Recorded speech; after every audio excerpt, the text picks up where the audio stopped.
Hi, everybody. This is Larry Harnish, and for a change, I am not doing a video on the Black Dahlia case. This is something else I do in retirement. I work on a Toyota T100 pickup truck, which is right back there.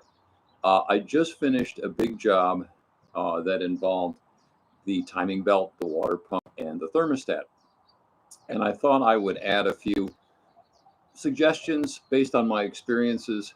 This is what worked for me. There are a lot of videos out there on how to work on this engine in other models of Toyota, like the Tacoma, the 4Runner. It's a very popular engine. It's a terrific engine, but nothing specific to the T100. So I want to talk about that. Okay, these are things that I wish I had known when I started the job. First of all, number one, your most important tool is patience. Okay, be realistic about how long it's going to take. Okay, have a backup plan. Don't assume that you and a buddy can start on Saturday morning and drive your truck to work on Monday morning. Maybe if you're extremely skilled, if you're very lucky, if you don't run into any problems, maybe you can do that. This job took a lot longer. I ordered a kit that had everything. I'll put the link in the description. The instructions that come with the kit, which are very good, by the way, say, well, you can do it in 2 hours or 2.5 hours if you pull the air conditioner compressor. And it's like, yeah, on what planet can you do this job in 2 hours?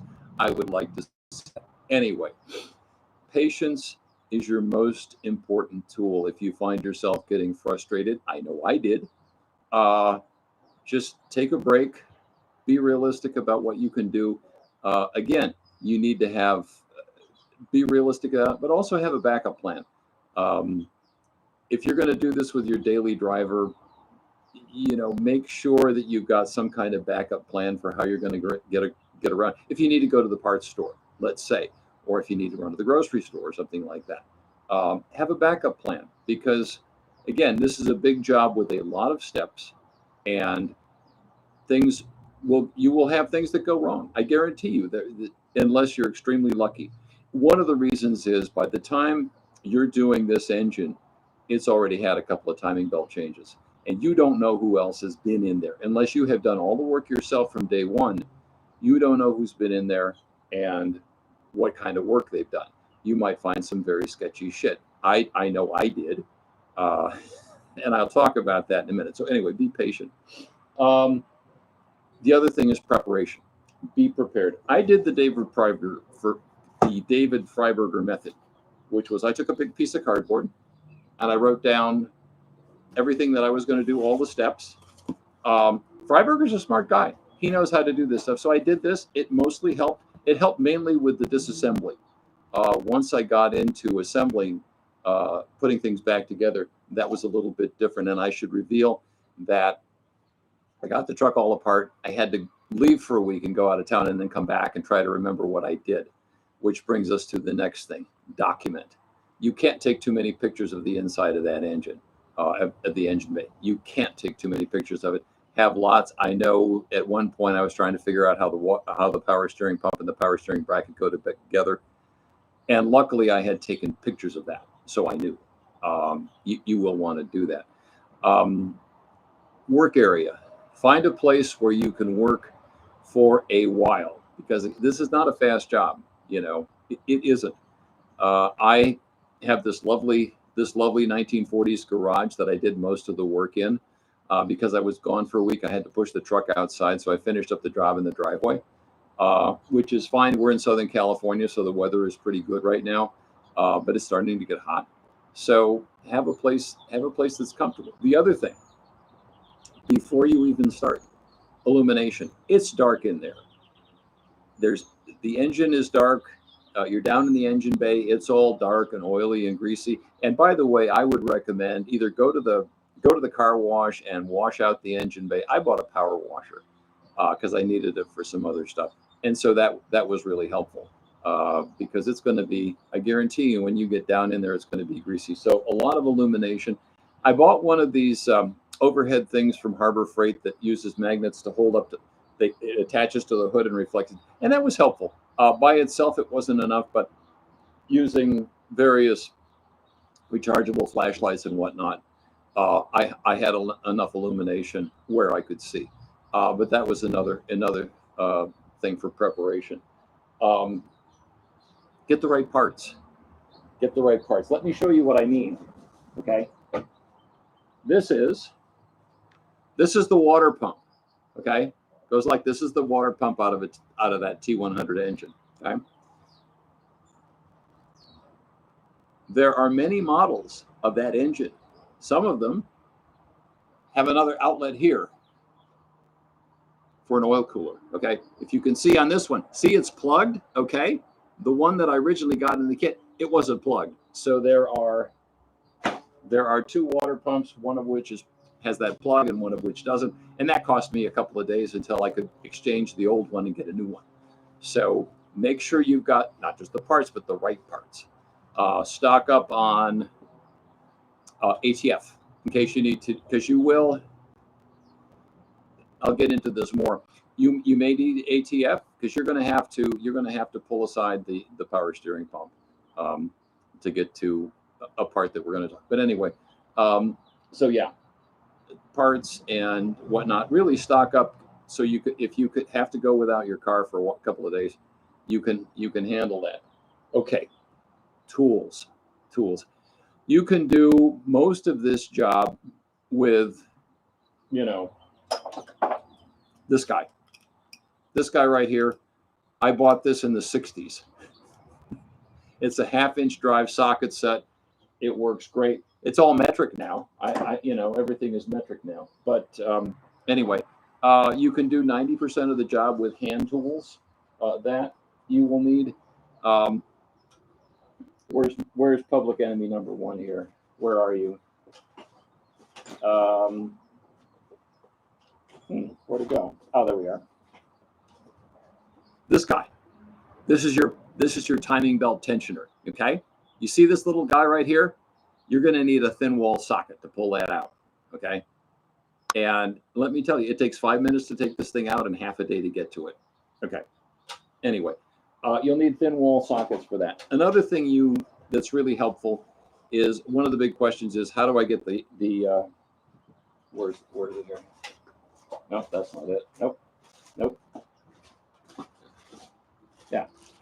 You're going to have to pull the bolt that holds the crank pulley. Okay. That's this guy. Okay. See that? 19 millimeter. And this thing is torqued to 180 foot-pounds. Ha, ha, ha, ha, ha. So you need some way to get that off. And my method, there are many methods you will see on the internet of how to get that thing loose. I used this little guy right here. It's a stubby impact wrench from Harbor Freight. DeWalt guys, Milwaukee guys, fine. Harbor Freight, it's nice and compact. You need a compressor, and really, if you're really going to work on cars at all in any kind of serious, you really need a compressor and get a good one. I bought a cheapo compressor off Harbor Freight. It was the bottom of the line, and it lasted for about 2 years, and the valve for the regulator wore out, and it's junk. And the thing is, the vibrations, it just would walk all over the garage. So I invested in a little bit better compressor. I'm very happy with that. And this baby pulled that nut out like nothing. So I highly recommend that. So anyway, that's the tools. The other thing that's going to be complicated is when you go to put the crank pulley back on, not back on. As I said, it's torqued to 180 foot-pounds. My poor little torque wrench here. It doesn't go to 180 pounds. It goes to, what does it go to? 150. So I had to borrow a torque wrench, and I made a little gizmo. You can buy, Toyota has a special tool that holds the crank pulley in place while you torque on it. And I made something like it out of wood that bolted into the crank pulley, and it shattered. People try to make them out of wood. I made one out of steel, and the steel didn't. The bolts that were holding it into the crank pulley bent. Okay, so at a certain point, I just decided, okay, this is going to be good enough. It's not coming off. So anyway, that's kind of a rundown. But 90% of it, I would say, is the regular old hand tools. What I found very helpful is a mirror, any kind of mirror, because you're going to be looking up under, like the water pump. Is that bolt down here? Is that bolt down there? So that was very handy. Okay. Special problems. I already mentioned get the right water pump. The T100 does not have an oil cooler coming off the water pump. I think the Tacoma does, maybe the Forerunner, some of the other models, but the Mr. T100 back there doesn't have an oil cooler off the water pump. So make sure you get the right one. I talked about the timing belt tensioner. Let me talk about the old timing belt here. And what I had done, because I bought this truck used. How else are you going to get one? I had a really nice T100, and I was in an accident. A woman tried to make a left turn in front of me and didn't make it, and it totaled her car, totaled my car, bent the frame. Very sad. So I got this one, and the guy who owned it was a contractor, and he had just parked it for a couple of years, and he had worked on it himself. And I'm not sure the caliber of the work. But again, as I said, when you get into the engine, when you get in there and start removing this stuff, you never know what you're going to find from the last guy. This is the old timing belt. And I'll hold it up to see if you can see the lettering. Okay, there's the lettering on the timing belt. I don't know if you can see that. But if you look really carefully, it says made in Slovenia. I don't know where you would find a timing belt made in Slovenia. I don't know how the guy found it, but yeah, it was made in Slovenia. So you never know what you're going to find in these when you work on when you're cleaning up somebody else's mess. Anyway, that was an issue. Let's see. Timing belt tensioner I mentioned. There are certain videos, I guess, if you have certain models of this engine, like maybe the Tacoma or the Forerunner, they say, "Oh, you don't need to drop the air conditioner compressor." Yes, you do. Yes, you do. The instructions say remove the power steering pump and lay it aside. And I had this whole thing of, like, I had a 2x4 across the engine bay and a whole bunch of zip ties, because I watched David Freiberg. I had a whole bunch of zip ties attached to the power steering pump to hang it. So you don't want to just have it, leaning on putting weight on the lines. And then also with the air conditioner compressor. The air conditioner compressor isn't the problem, it's the bracket. So in order to get to the bracket, you have to take off the AC compressor. And that was a job. It took me half a day to get all that stuff out of there. And again, public enemy number one here. This thing came out in 5 minutes, right here. And the way it works is this pushes up on the there's a little, let's see, I've got it there. Yeah. Okay. The timing belt tensioner pushes against, where are you? Here you are. It pushes against this guy. Okay. This is your idler pulley. And so the timing belt tensioner pushes against this thing. Am I holding it right? Probably goes like that. Okay. It goes like this. And so, I don't know. I probably got it upside down. Anyway, this pushes against this thing. And yeah, I'm probably holding it upside down. Anyway, this is their timing belt tensioner. And this pushes against the idler pulley. And that's supposed to keep the timing belt tight. And you will definitely need to pull those things. It's just the people who tell you don't need to do that, maybe it works for them. If it works for you, that's great. Doesn't work for me. I had to take all that stuff out of there. Let's see, what else? Oh, when you will notice there are markings on the cam. What you have are two cams up above. Okay, those are your valves and stuff. And then you've got a pulley down on the crankshaft, okay? And there are marks that all have to line up. And your belt is when you get your new belt, it's got white lines that mark, okay, an arrow goes toward the front of the vehicle, okay? But it will mark right and left. And it's confusing because it'll say right and left, but it means right and left as you're sitting in the car. Okay, so it's like, as Derek Bury says, it's the captain's side and the drinker's side. Okay, so left is really the driver's side. Anyway, there are two white lines on the timing belt, and you have to get those lined up with the two marks on the cam. Get those lined up. There's a little thing and a little notch, and they line up. You get those lined up, and then down below, and this is the tough one, is on the crankshaft. There's a toothed gear down there, and there's a dot on that you have to get linked up. And let me tell you, down in the dark, even with all this light, it's really hard to see where that damn little dot is. I agonized over that. Anyway, what the kit comes with is the belt, the water pulley, the water pump, the gasket. You use a gasket. Now, I have watched Faye Hadley, if you know who Faye Hadley is. Faye Hadley really knows a lot about cars.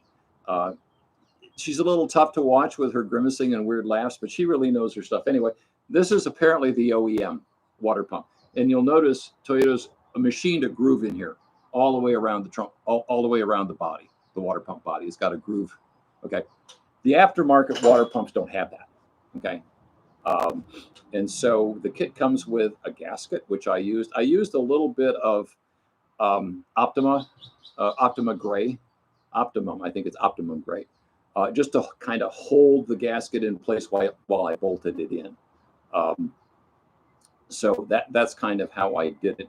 I should mention the stuff you'll need. You will need brake clean. I am not sponsored by Brake Clean. David Freiberger is. I am not. But brake clean. You will need gum, and you will need a lot of this stuff. Okay, I used a lot of that. So that's that.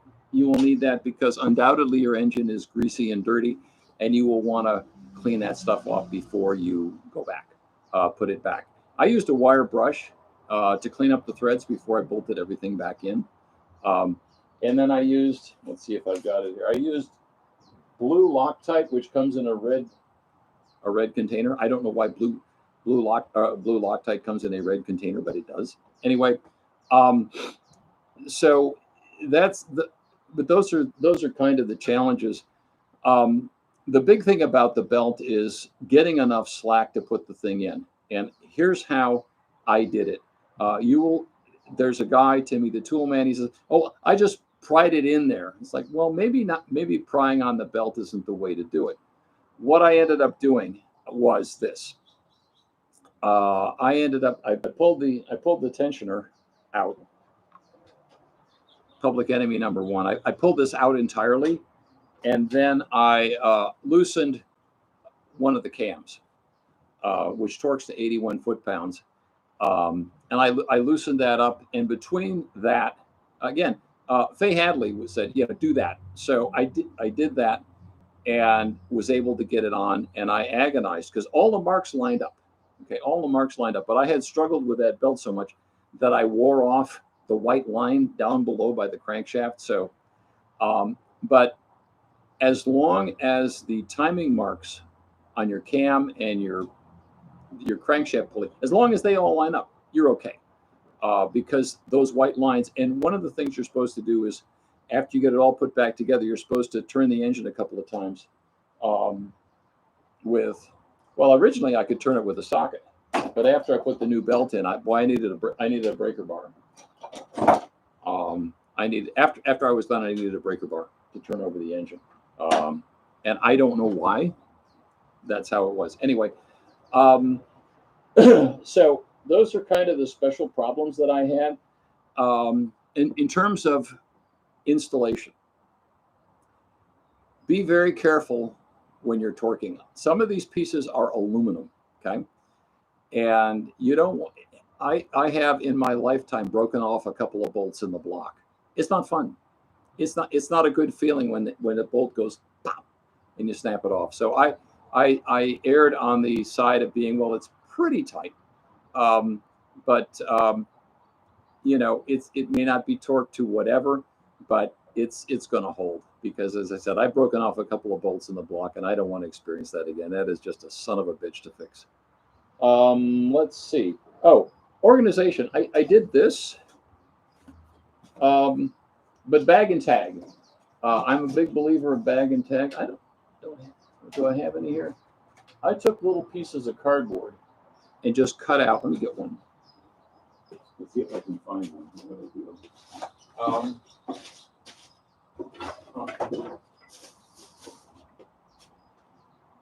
Oh, here we are. Okay. Yeah. I bagged and tagged everything. Very useful. And then here's what I did. I just cut out a piece of cardboard here. These are from the AC bracket. There's an arrow that says this is the front of the engine, and here's where they go. And that was helpful because with the power steering pump, one bolt, this bolt's really long. This bolt is not really long. And so this worked for me. If it works for you, great. If it doesn't work, great. The other thing that I did was I took the shroud. When I pulled the shroud, the fan shroud, and I made a template. And I bolted this in over the radiator. And you can see how many times I bonked the radiator working on the engine. So this will protect it. I highly recommend doing that. I did not originate that, but it's a great idea. The other thing I did was I took off the air tube. It's a lot easier to get to when you're over on the side of the engine with the power steering pump and the AC bracket and all that stuff. So it really helps to not have that damn air tube in the way. And let me tell you, you do not want to break a mass airflow sensor. You don't want to do that. That's about, what is it, like 60 bucks for another mass airflow sensor. And don't believe what they tell you about, oh, this is mass airflow sensor cleaner. Bullshit. That stuff doesn't work at all. Get another mass airflow sensor, but honestly, just pull that whole air tube. And I was really happy to not be reaching around that thing. Let's see, anything else? No, I don't think so. The big, it is a big job. It took a lot of steps. It took me multiple days to get everything done. And I went nuts trying to make sure that the belt and the timing was set up right. It's like, okay, this mark is okay. This mark is okay. Down below is okay. And I photographed it again. Okay, one more time. And I got everything back together, filled the radiator with coolant, and crossed my fingers.